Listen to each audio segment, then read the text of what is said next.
Assalamualaikum warahmatullahi wabarakatuh dan selamat malam.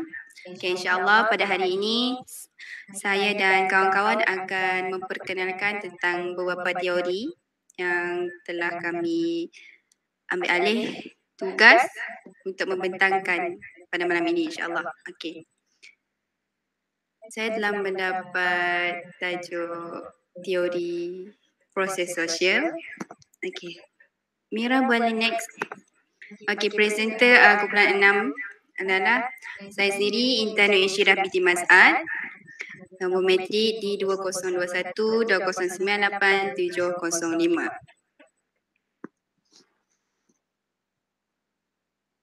Saya Siti Nurfiti binti Rosmi.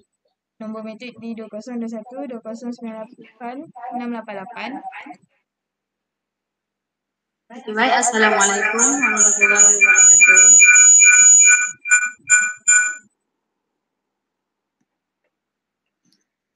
Okey, saya Dayang Siti Nur Amira binti Abang Siti.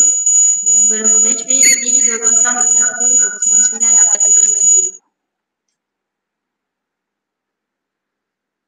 2098. Okey. Okey, kawan-kawan, saya pastikan anda memberikan sepenuh perhatian sewaktu pembentangan berlangsung. Terima kasih, insyaAllah. Mira boleh pergi next slide. Terima kasih. Okey, pengenalan kepada teori sosial ini ialah teori proses sosial ini mengkaji tingkah laku interpersonal dalam kehidupan seseorang yang mempengaruhi sikap dan tingkah lakunya. Teori delinkuensi ini dikenali sebagai mikro kerana ia menumpukan pada tetapan dan situasi sosial yang lebih kecil dan bukannya pada makro yang lebih besar dan berstruktur. Okey, untuk pengetahuan semua. Maaf. Okey, teori ini sangat berbeza daripada teori-teori individualistik yang disebutkan sebelum ni. Maksud saya adalah teori yang telah dibentangkan oleh rakan-rakan yang lain sebelum kumpulan kami. Jadi teori ini berbeza daripada teori-teori tersebut. Okey. Hari ini disebutkan oleh teori ini menyatakan bahawa seseorang menjadi jenayah itu tidak ada dalam diri seorang individu, iaitu proses sosial bukanlah mengenai penjelasan tentang tingkah laku seseorang, tetapi teori proses sosial ini berfokuskan mengenai delinkuensi, memegang andaian tertentu yang cenderung memisahkan mereka daripada teori delinkuensi yang lain. Untuk pengetahuan yang bakal melihat video ini, delinkuensi ini samalah seperti kenakalan oleh remaja. Next slide. Okey, jadi slide ini merupakan prinsip teori proses sosial. Okey, yang pertama adalah tingkah laku adalah dipelajari ataupun diikuti. Okey, yang kat bawah tu adalah huraian dia. Okey, iaitu mengetahui jenayah atau delinkuensi boleh turut dikatakan sebagai mempelajari tingkah laku yang baharu. Seperti biasa manusia ataupun mana-mana individu lah dekat dunia ni, dia mesti ada perasaan yang curious, iaitu perasaan ingin tahu tentang benda yang baru. Yang kedua adalah tingkah laku dipengaruhi oleh keadaan sekeliling, iaitu social settings. Tingkah laku seseorang adalah dipengaruhi daripada keadaan sekelilingnya. Sebagai contohnya, ahli keluarga dan kawan-kawan. Tapi boleh jadi juga yang rakan sekeliling ni macam classmate. Macam mana keadaan rakan-rakan sekelas dia dan sebagainya lah. Okay, selain itu, sosial media turut menyumbang kepada prinsip ini. Sosial media, surat khabar dan rancangan di televisyen juga turut memberi pengaruh yang tinggi. Maksudnya, social setting ni tak semestinya orang ataupun perlu bergaul dengan sesama manusia, tapi tu boleh juga apa yang dia buat dekat kehidupan seharian. Okey, prinsip yang ketiga adalah perhatian haruslah diberikan kepada perlakuan seseorang, bukan individu tersebut. Okey. Banyak penerangan dari teori lain yang terlalu memfokuskan kepada karakter dalaman seseorang yang melakukan delinkuensi. Sepatutnya kita memfokuskan terhadap keadaan sekeliling, iaitu tempat tinggal ataupun sekolah lah, seperti yang saya telah nyatakan tadi. Sekeliling pelaku yang menyebabkan individu melakukan delinkuensi. Okey, sepertinya kita selalu dengar lah, kita benci perbuatan orang itu, tapi bukan individu itu. Yang kita selalu dengar lah, kita benci dengan perbuatannya, bukan dengan orang yang melakukan perbuatan itu, insyaAllah. So dekat bawah tu ada cakap behaviors and attitudes change according to environmental and social setting. Jadi kat sini cakap kelakuan dan behavior ataupun attitude seseorang tu berubah ikut keadaan sekeliling dia. Tapi taklah semua orang akan berubah ikut sekeliling. Tidak semua orang akan terpengaruh dengan perilaku yang buruk lah, insyaAllah. Mira boleh next slide. Okay, terima kasih. Okay. Slide ni 9 proposition by Sutherland and Tracy, 1978, 83. Okay, slide ni macam pegangan lah, ataupun prinsip kuat yang sangat dipercayai oleh dua orang tokoh ni. Mereka percaya bahawa 9 yang kat bawah ni adalah punca utama ataupun sebab yang kuat dalam pembentukan remaja ke arah delinkuensi. Jadi kalau tengok dalam buku, dia punya huraian ataupun bolehlah huraian dan muka surat untuk 9 prinsip ini sangat banyak. Jadi saya ambil poin penting je, and then untuk huraikannya sangat senang. Okay, yang pertama adalah crime is learned. Okay, crime is learned. Rasanya saya tak perlulah untuk translate satu-satu sebab saya rasa perkataan dekat slide ni semuanya basic je. Okay, insyaAllah. Tapi kalau ada yang tak faham, boleh tanya ya. Okay. Yang kedua adalah criminal behavior is learned in interaction with other person. Okay, seperti saya cakap tadi, criminal behavior ni dipelajari dengan komunikasi dengan orang sekeliling lah, ataupun dengan orang lain. Okay. Yang ketiga adalah learning behavior occurs within intimate personal groups. Maksudnya dia punya circle. Okay, yang keempat adalah when criminal behavior is learned, it includes techniques and direction of motive. Yang kelima adalah the specific directions of motive and draft is learned as legal codes is favorable or unfavorable. Maksudnya yang bukan untung, bukan juga disukai. Dia macam yang dia dapat dengan yang dia tak dapat, ataupun yang dia sukakan ataupun yang dia tak sukakan. Okey, seterusnya adalah an excess of definition favorable to violation of law over definitions, unfavorable to violations of law. Okey. Seterusnya adalah different association may vary in frequency, duration, priority, and intensity. And then learning criminal behavior by association with criminal. Maksudnya dia ada bergaul ataupun dia ada kenalan yang memang buat perbuatan yang tak baik.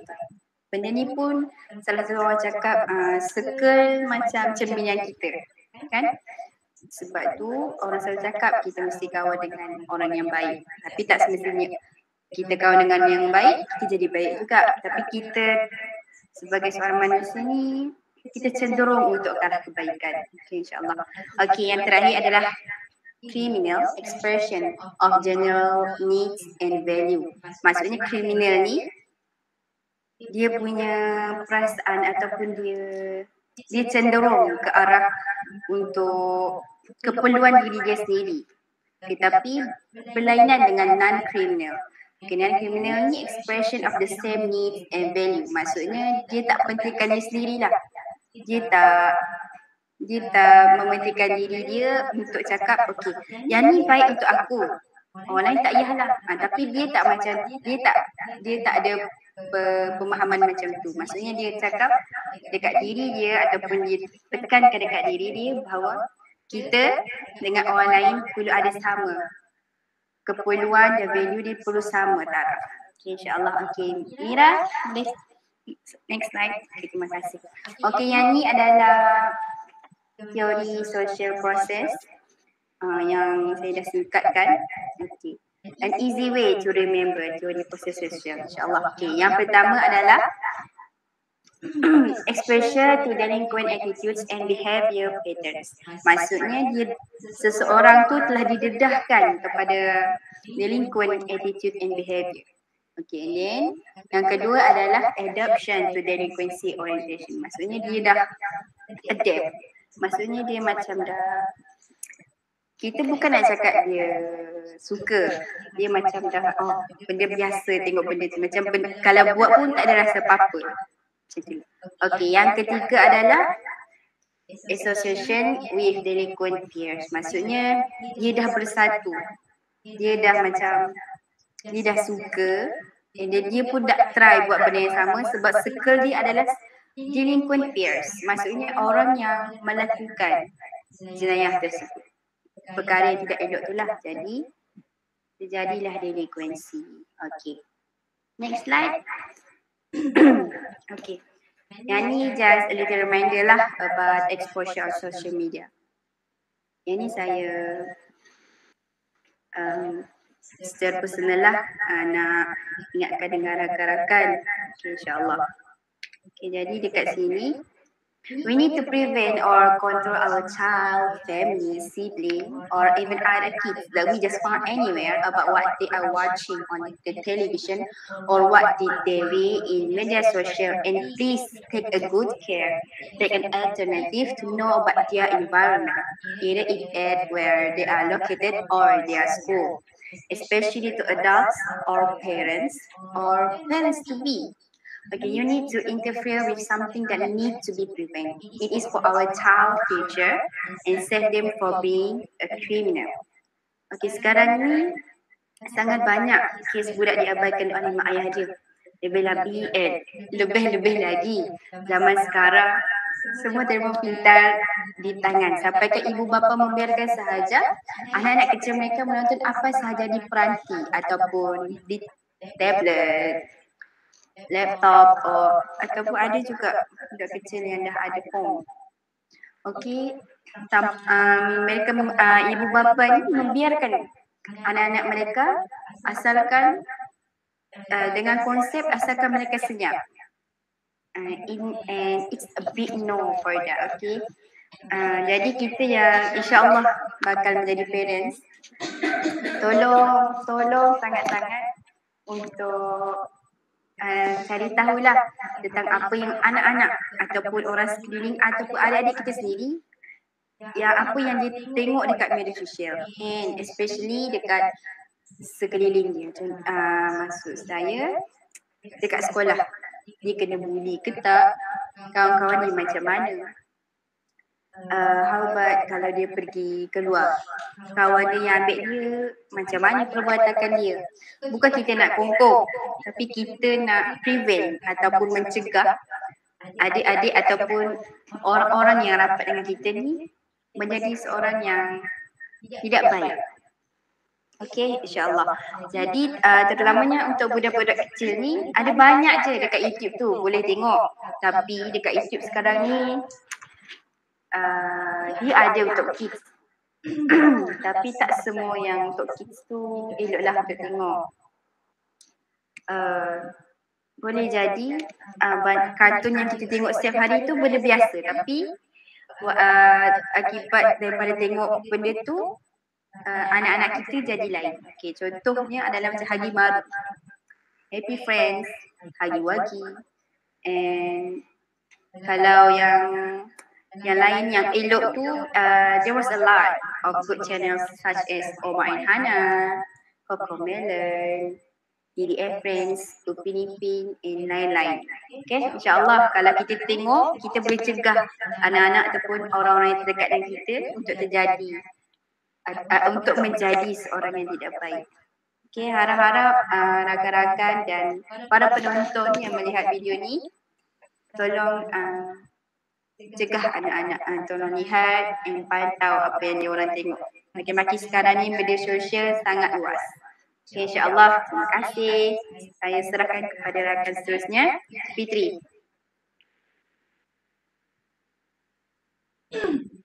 Okey, saya akan menerangkan tentang drift theory. Menurut David Mazza dan Gresham Sykes, 1957, mereka berpendapat bahawa remaja hanya masuk dan keluar daripada kenakalan semasa remaja bergantung kepada keadaan sosial. Maksudnya di sini, seseorang remaja itu dia bergantung kepada keadaan sosial diorang. Diorang punya kenakalan. Okey, drift theory dianggap sebagai proses teori kerana tidak melihat kenakalan sebagai salah satu situasi. Remaja menggunakan kehendak bebas dalam membuat keputusan sama ada untuk terlibat dalam kenakalan dan walaupun ia juga dipengaruhi oleh rakan sebaya. Maksudnya, remaja menggunakan kehendak bebas dan ia juga dipengaruhi oleh rakan sebaya untuk mempengaruhi dia punya keputusan untuk terlibat dalam kenakalan ataupun tidak.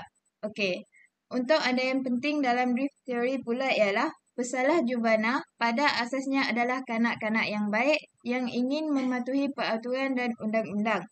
Namun, mereka mengalami ketidakadilan atau merasa tidak adil dalam hidup mereka seperti tindakan salah daripada orang sekeliling, contohnya ibu bapa dan guru. Ia akan mendorong mereka melakukan kenakalan ataupun jenayah. Maksudnya, kanak-kanak asalnya adalah orang yang baik, yang mematuhi peraturan dan undang-undang. Tetapi something yang buat diorang jadi macam langgar undang-undang dan diorang jadi nakal. Maksudnya dia bergantung kepada persekitaran diorang. Contohnya ibu bapa yang tidak adil, guru yang berat sebelah. Okay, next. Okay, dalam drift theory, terdapat 5 teknik peneteralan. Yang pertama adalah penafian tanggungjawab, iaitu seseorang itu tidak boleh dipersalahkan atas perlakuannya. Penafian itu boleh dikaitkan dengan masalah peribadi seperti mempunyai perangai buruk ataupun keadaan sosial, ataupun mempunyai ibu bapa yang suka mendera. Maksudnya, seseorang kanak-kanak tidak boleh disalahkan diorang punya perlakuan. Maksudnya kalau diorang nakal, diorang tidak boleh disalahkan sebab diorang nakal. Sebab kemungkinan keadaan sekeliling diorang adalah yang toksik. Maksudnya contohnya ada ibu bapa yang suka mendera. Okey, yang kedua adalah penafian kecederaan. Walaupun perbuatan itu berlaku dan seseorang itu bertanggungjawab, tetapi tidak ada kecederaan yang dialami disebabkan perbuatan seseorang itu. Maksudnya, penafian kecederaan ini adalah walaupun diorang bergaduh, bertumbuk, tetapi tidak ada berlaku kecederaan, maksudnya dia boleh dinafikan. Okey, yang ketiga adalah penafian mangsa. Walaupun terdapat mangsa terhadap perbuatan tersebut, mangsa tersebut layak menerimanya. Sebagai contohnya, mungkin mangsa tersebut adalah guru atau ibu bapa yang kejam. Maksudnya, kalau jadi something yang buruk yang dibuat oleh kanak-kanak tersebut, mungkin benda tu jadi sebab diorang mangsa tu layak untuk mendapat benda tu. Contohnya, ibu bapa yang suka mendera, yang ibu bapa yang kejam, yang suka memukul. Okey. Yang keempat adalah kutukan penghukum, iaitu mencerminkan rasa ketidakadilan yang diterima oleh remaja daripada orang lain, terutamanya orang dewasa. Teknik ini membolehkan seseorang untuk mengkritik atau menilai perbuatan seseorang penghukum sebagai orang munafik. Okey, yang kelima adalah appeal to higher loyalties.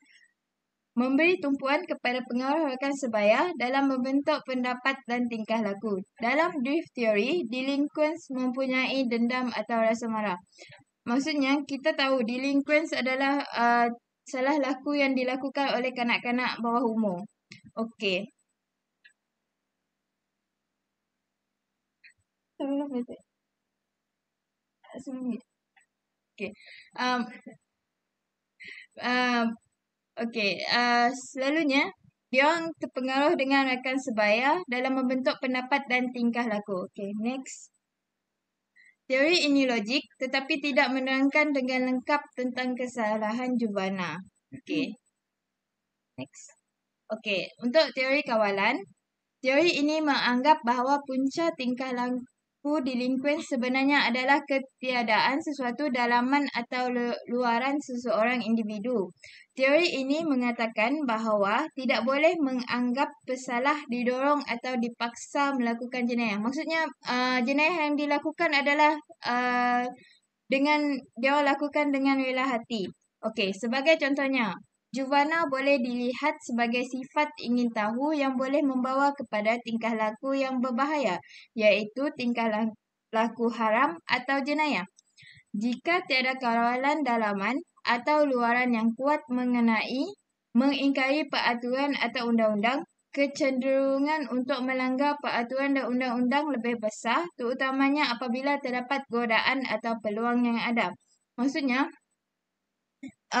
Juvana adalah sifat yang ingin tahu yang boleh membawa kepada pelanggaran undang-undang ataupun pelanggaran disiplin. Kalau seseorang kanak-kanak atau remaja tiada kawalan dalaman atau luaran yang kuat, dia akan terpengaruh untuk mengingkari peraturan. Okay, next. Okay, kalau kawalan dalaman bermaksud individualistik dan terdiri daripada beberapa faktor yang dibincangkan pada topik sebelum ini.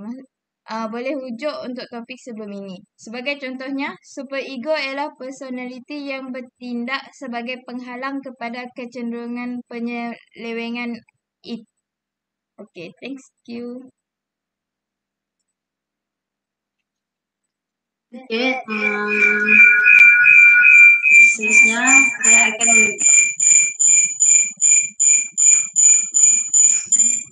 Kejap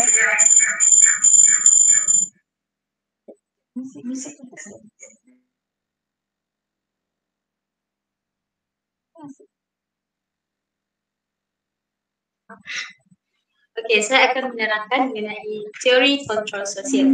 Okey, sebenarnya teori kontrol sosial telah diperkenalkan oleh Travis Searchy pada tahun 1969. Beliau mengatakan bahawa orang muda sebenarnya mempunyai kecenderungan untuk lebih akur sekiranya mereka mempunyai hubungan yang rapat dan kukuh terhadap masyarakat. Jadi, hubungan ini sebenarnya mempunyai 4 unsur, iaitu pertama, unsur keterikatan ataupun hubungan rapat. Yang kedua, penglibatan. Yang ketiga ialah komitmen dan yang keempat ialah kepercayaan. Okey, saya akan terangkan satu persatu mengenai unsur tersebut. Okey, baiklah. Hubungan rapat ataupun keterikatan ialah dikonsepkan sebagai komponen emosi ikatan sosial. Unsur ini melibatkan diri dalam keluarga, guru ataupun mempunyai kawan-kawan dalam komuniti ataupun menjadi ahli kelab di tempat-tempat tertentu. Okey, maksudnya di sini hubungan rapat ini sebenarnya ialah seorang individu yang melibatkan diri mereka dengan keluarga, menjaga hubungan mereka dengan guru-guru, mempunyai hubungan dengan masyarakat di luar.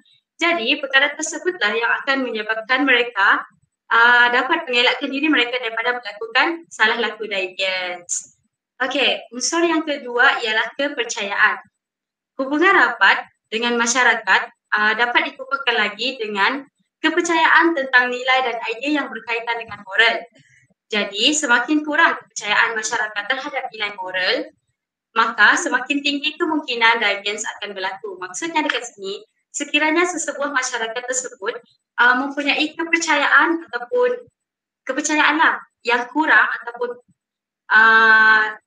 yang kurang terhadap moral, jadi benda tersebut yang akan mendorong kepada berlakunya delinkuensi. Akan tetapi sekiranya mereka mempunyai kepercayaan yang kuat, orang kata, jadi mungkin perkara tersebut akan mengelakkan dia tak adalah Dia tak ada, tapi dia kurang. Individu akan kurang terlibat dalam salah laku deviance.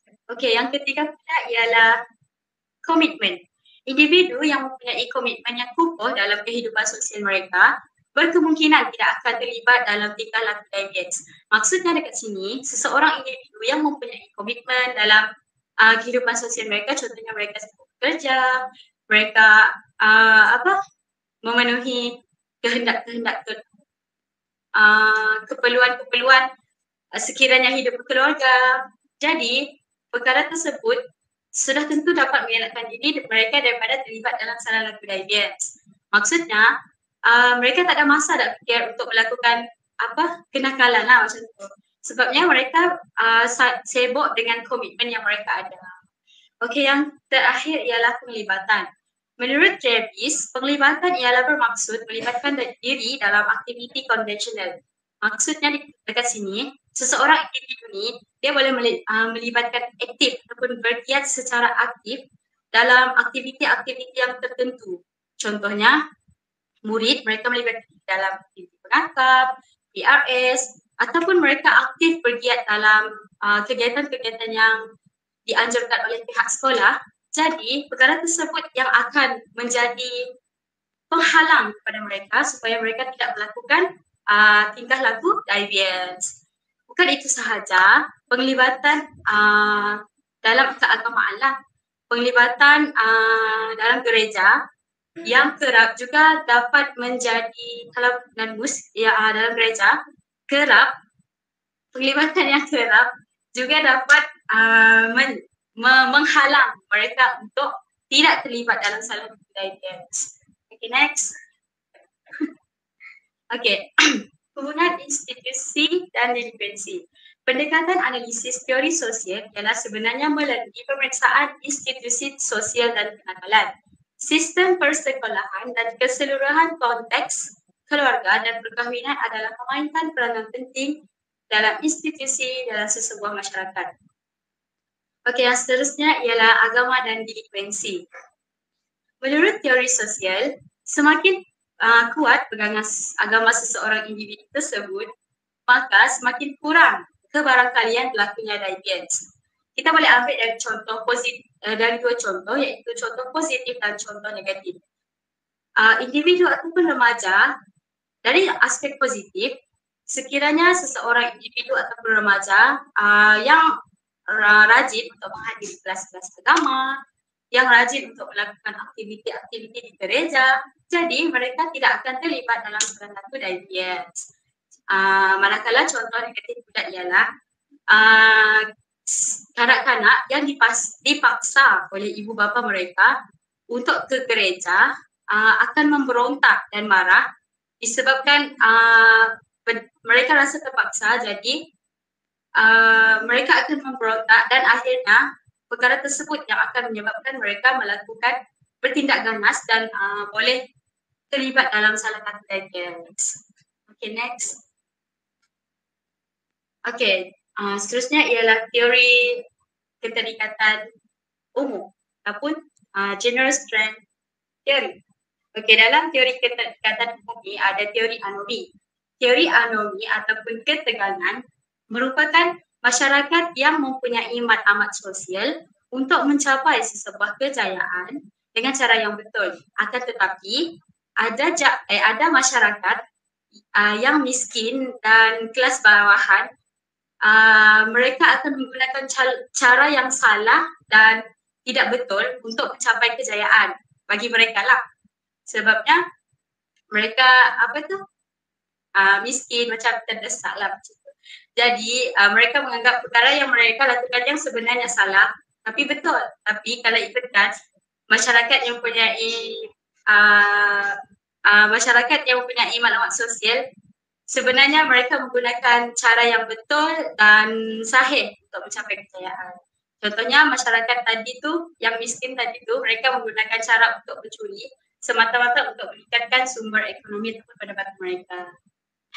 Okay, next. Ini adalah contoh yang boleh saya bagi. Okay, sebenarnya general strength theory ataupun teori keterikatan umum ini mengandaikan bahawa golongan muda sebenarnya mempunyai ketegangan dalam kehidupan mereka.